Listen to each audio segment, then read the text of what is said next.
You are not far from the kingdom of God. It's an interesting phrase, I think, because it's not one that we hear that commonly from Jesus. It's an interesting phrase because when you say to somebody, well, you're close, well, that can be perceived positively or negatively. It kind of depends on how you thought you did when you answered the question, when you tried. If you thought that you were far away when you made the effort, well, then it's encouraging to be told, well, you were close. If you thought that you got it just right, well, you were close is not quite so encouraging. It can cause us a lot of doubt. Now, we can make some comparison in these two possible meanings. Today, it seems a more positive side of this. It tells us that not only did he say, you are close, but Jesus points out that he answered with understanding. And so you are not far from the kingdom of God, doing well.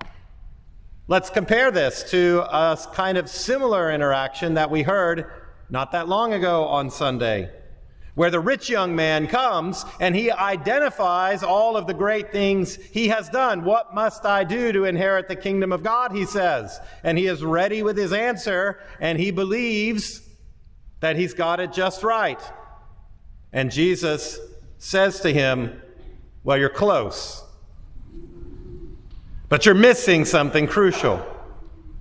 And of course, that rich young man goes away sad, because he's not prepared to do what it would take for him to get the answer right. So this notion of being close to the kingdom of God, well, this is important for our lives of faith, but we should recognize that being close does not mean there. It means there's work to do still. It seems that the rich young man was not ready to do the work. It may well be that the scribe who asked the question today is sincerely looking, what must I do? Now, I think it's not totally clear what Jesus intended, because when he made that proclamation to the crowd as they listened to the scribe speak up, it tells us no one dared ask him any more questions. And so they must not have been sure what he was after, what it was that he wanted them to do. They did not dare ask any more questions. So I want to propose, given these two possibilities, the more positive approach of just a little bit more and you're there, or no, you've actually missed the mark, that the response from each one of us should very much be daring to ask more questions.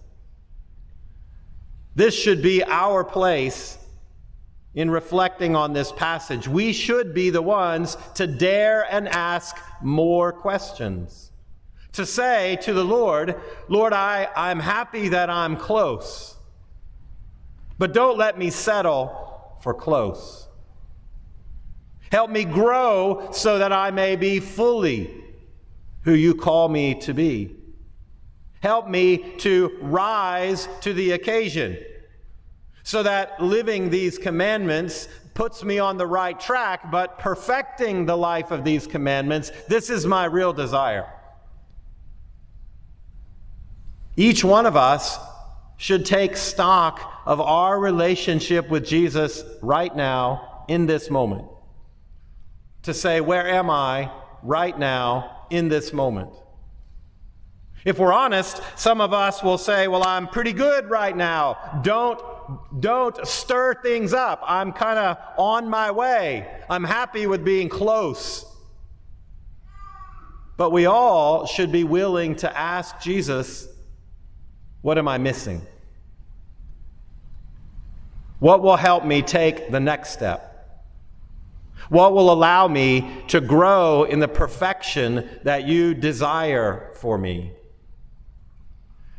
So the starting point for our growth in faith has to be the desire to grow. This is the part that Jesus cannot make us do. Jesus can tell us, here's the path, but it becomes up to us to pursue that path with any energy. And so the starting point has to be a look at our own desire. Lord, I know you are calling me to more and to greater. Help me get there. Now, fortunately, Jesus is patient with this. There are many examples throughout the Gospels where people are not quite there. And Jesus works with them, helping them to get there, helping them reach that moment where he can say, follow me, and they drop everything and follow him. And so we must reflect on where we are, asking the Lord to strengthen our desire so that we can take that step. Now, once we have a sincere desire to grow with the Lord, well, then we should learn from the scribe in today's passage.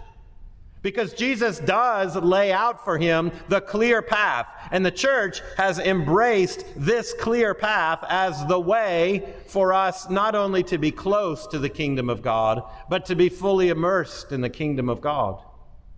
Because he lays out for him the two great commandments. It was a great argument among the scribes and leaders of the day to identify the many commandments that were part of their law and to try to arrange them in a priority, which are the most important. And so Jesus, of course, with his divine wisdom, cuts through all of the debate and says these are the most important. And so we are given the two great commandments that have become part of what we learn in our lives of faith. And so we know those two great commandments. But we might run the risk of the rich young man that says, well, I've done those, I'm good, when Jesus is calling us to more.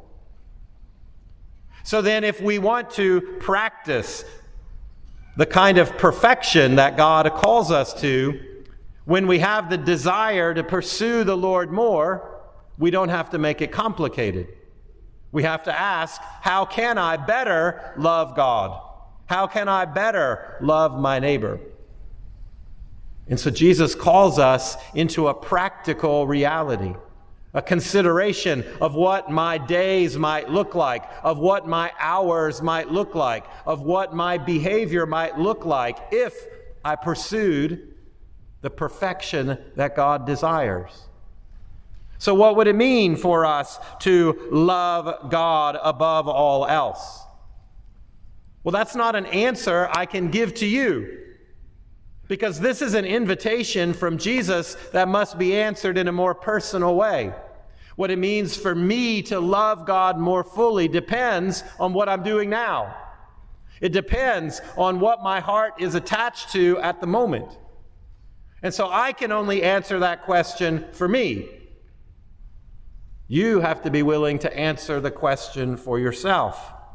What would it mean for me to truly love the Lord my God better with all my heart, with all my soul, with all my mind, with all my strength?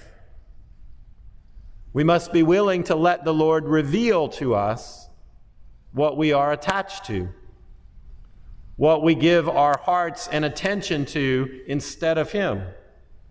That's the difficulty that allows being close to be positive or negative.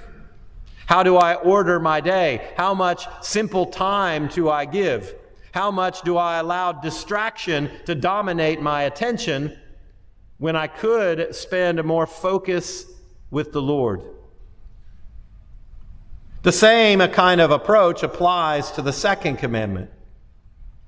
Love your neighbor as yourself. How can you do that better? I can only answer for myself.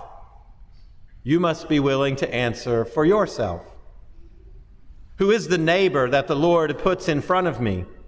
Who is the person that is reaching out to me for assistance? Who is it that is irritating me and driving me to be frantic?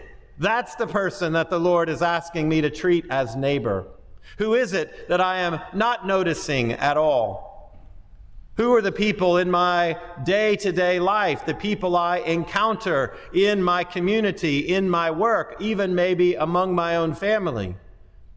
Who is the Lord asking me to love better? The crowd today said they did not dare ask him any more questions. If you want to ask a really difficult question, sit down with a little bit of quiet in prayer and ask Jesus, who should I love better? Most of us probably don't want to know the answer to that question. Because probably the answer to that question is going to be somebody already closer to me than I want them to be. And so we might end up in the same position, daring not ask any more questions.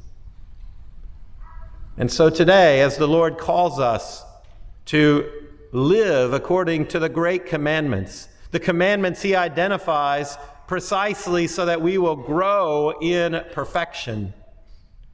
My prayer for myself and my prayer for you is that we will dare to ask the Lord more questions so that he may point us in the direction of greater perfection, that he may guide our day-to-day lives so that we may more fully love God and love our neighbor.